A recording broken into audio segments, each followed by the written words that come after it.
This is a season of change and second chances for nearly every business owner I know. The last couple of years has been filled with some of the biggest highs and some of the lowest lows of their entire entrepreneurial journey. Think about it. Pandemic shopping highs, followed by months of supply chain shipping lows, record audience growth that was soon met with high ad prices and skyrocketing customer acquisition costs.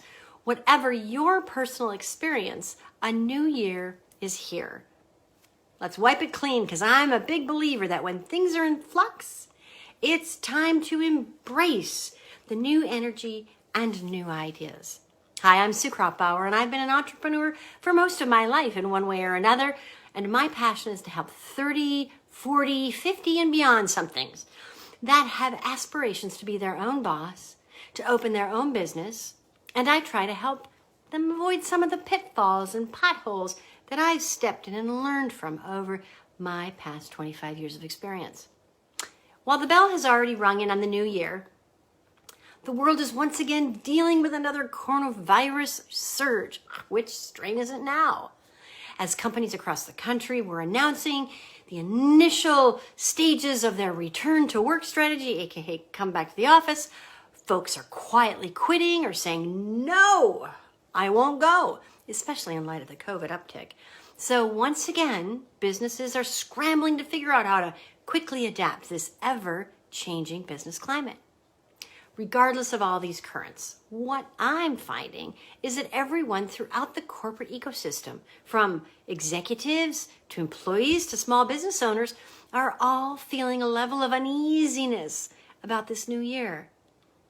Over the break, I revisited a book that I read back in 2016 while I was still involved with mentoring in a midlife transition nonprofit right here in Minneapolis.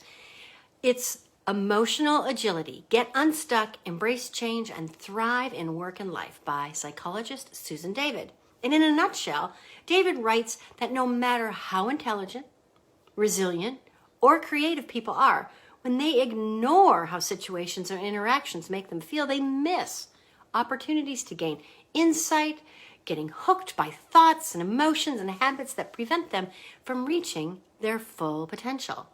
So let's apply some of that same thought process to being a budding entrepreneur. We live in a high-paced, digitally retouched society that makes us second-guess ourselves when things go wrong or aren't picture perfect. The funnel didn't convert.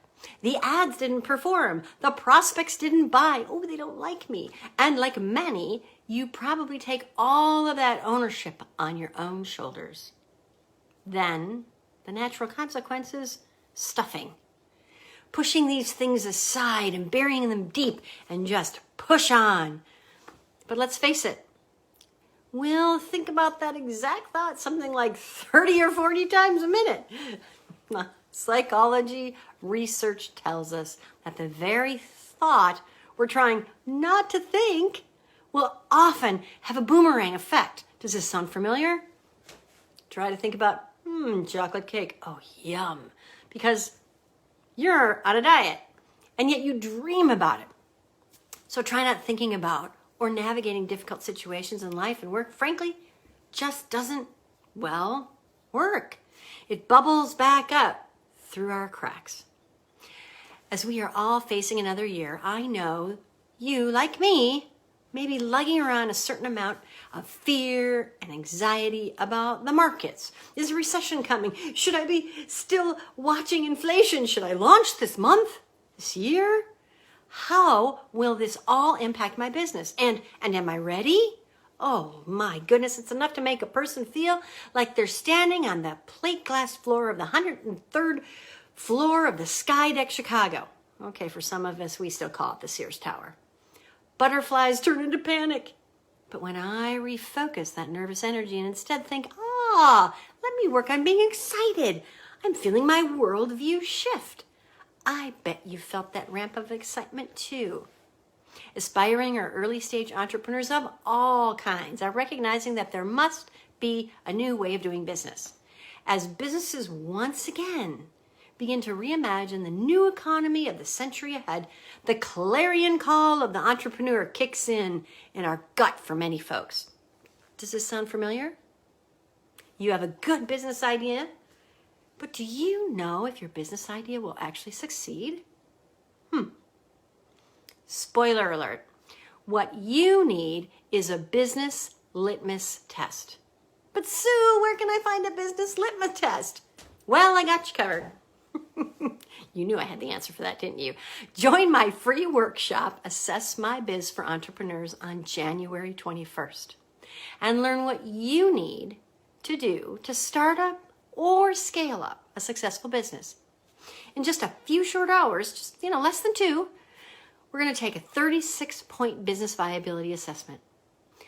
You're going to recognize the areas of your business that need the most work and determine where to focus. Find out what you need to do to start your business or kickstart the one you already have so that it becomes the profitable enterprise you had envisioned from the get-go. You're going to understand what will make or break your business and determine if it will be a success. By knowing your business viability score, you can develop a solid plan forward for your business. Launch while spending less time and effort navigating unexpected setbacks. The result? You'll be able to launch and grow your business faster. Click to register for this free workshop and learn what you need to do to start up or scale up a successful business. I'll see you next week.